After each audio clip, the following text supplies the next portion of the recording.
Le Stade Français qui va voir arriver Will Guénia, le demi de mêlée de l'Australie. Les Parisiens qui sont, en attendant l'arrivée de Will Guénia, en déplacement à Agen. Paris en difficulté en ce début de saison. Alors, Jean-Baptiste Esculier, on imagine les Parisiens avec une seule idée en tête, revenir du sud-ouest avec davantage de certitude. Oui, effectivement, Guillaume, et quoi de mieux pour retrouver des certitudes que d'aligner aussi dans son 15 de départ les internationaux Pascal Papé, Rabah Slimani ou encore Alexandre Flancard, tous trois revenus du mondial et qui étaient titularisés aujourd'hui par Gonzalo Quesada pour ce déplacement périlleux à Agen. Agen qui joue sa survie tout simplement dans le top 14 et c'est marqué, c'est un match capital pour le maintien. Vous pouvez le lire ici et forcément discours musclé de Pascal Papé pour motiver ses troupes avant cette rencontre. Pascal Papé qui se met à la faute sur une des premières actions de cette rencontre. Il passe sur le côté du regroupement et forcément il est sanctionné par Monsieur Ruiz. Burton Francis en profite pour passer une première puis une deuxième pénalité. Agen mène alors 6-0. Les Agenais qui sont plutôt dominateurs dans cette rencontre mais qui commettent des fautes bêtes comme ici ce coup de poing de Marc Giraud sur un joueur au sol. Il reçoit logiquement un carton jaune. Marc Giraud, une infériorité numérique qui vont payer immédiatement les hommes de Mathieu Blin avec ici un ballon porté organisé par les hommes du Stade Français. Le ballon relevé par Pascal Papé. Et derrière, regardez la percée de Jonathan Danty qui met le gaz et qui arrive à trouver après contact Paul Williams, son partenaire du centre, laissé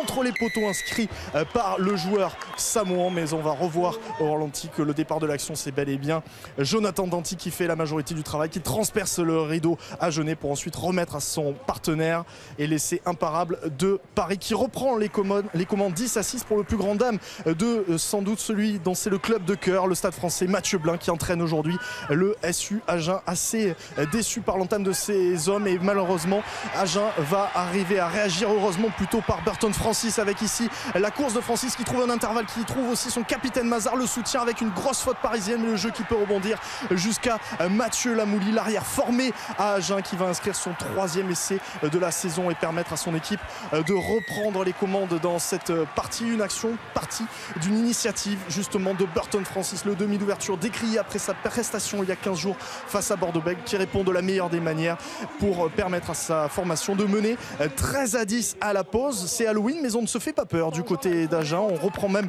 les commandes et la partie en main dans le deuxième acte. Un carton jaune pour Igena, des fautes répétées des Parisiens.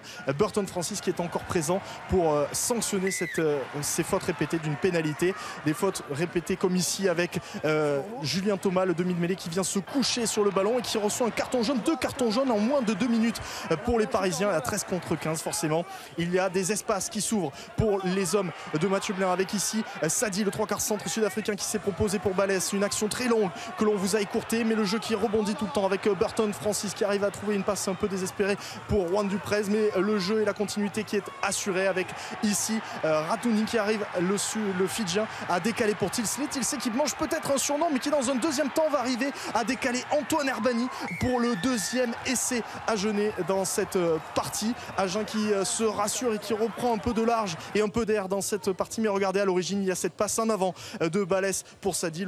L'essai aurait donc dû être refusé. La pression elle est parisienne et malgré tout c'est Agen qui trouve des intervalles à l'image de Lamouli qui arrive à décaler Chelidze, le géorgien tout juste revenu lui aussi de la Coupe du Monde. Le jeu au pied à suivre avec Bonneval qui est perturbé, qui n'arrive pas à capter le ballon et ça profite à Sadi, une récompense pour le 3/4 centre sud-africain qui a fait une bonne partie, une bonne prestation aujourd'hui tant offensivement que défensivement. Ici c'est avec beaucoup d'opportunisme qu'il récupère ce ballon perdu par Bonneval sur le jeu au pied et inscrire cet essai entre les poteaux. Agen reprend le large à ce moment de la partie et vient mener 28-13. Mathieu Blin demande à ses hommes d'insister mais malheureusement Paris revient dans la rencontre avec notamment un gros point fort, la mêlée fermée, plusieurs mêlées sanctionnées près de la ligne. Alexandre Ruiz n'hésite pas et accorde l'essai de pénalité. 28-20, 3 points seulement pour aller chercher le bonus défensif pour les Parisiens qui ont fait l'effort là sur cette mêlée pour obtenir l'essai de pénalité. Les Parisiens qui veulent essayer de limiter la casse en remenant donc un point de leur déplacement à Agen, qui mettent la pression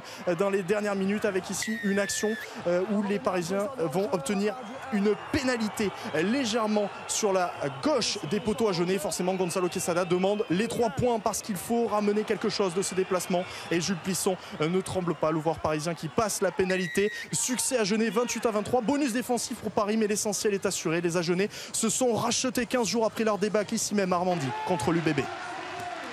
On fait avec nos moyens, avec nos qualités, mais qu'on ait au moins l'envie de faire les choses et un état d'esprit irréprochable. C'est les choses qu'on n'avait pas sur les derniers matchs. Et là, je crois que ce soir, au moins dans l'état d'esprit, on a montré une bonne image de nous et c'est le plus important. La 5e défaite du Stade français qui peut se consoler avec un point de bonus défensif, mais le deuxième ligne, Pascal Papé, regrette toutefois certaines décisions de l'après-midi. C'est ce qu'il a confié à Christophe Midouget. Le carton jaune, coup sur coup, c'est dur parce que voilà, déjà jouer à Agen c'est compliqué, mais à 13 c'est encore plus. Je sais pas, on verra la vidéo si vraiment on est fautif ou pas, mais j'espère que oui en tout cas parce que ça a une influence terrible sur le match. Et puis voilà, on a fourni les efforts à la fin pour reprendre le bonus, mais c'était déjà trop tard. Donc voilà, on voulait s'imposer aujourd'hui à Agen. En tout cas, c'est mort. Donc maintenant, on a un gros match contre Clermont la semaine prochaine. Il faudrait être plus consistant, en tout cas, pour gagner la semaine prochaine. Pascal, juste un mot d'un point de vue personnel. Content de retrouver les copains, le club? Ouais, content de retrouver le club. Après j'aurais préféré revenir par une victoire, mais bon, c'est comme ça.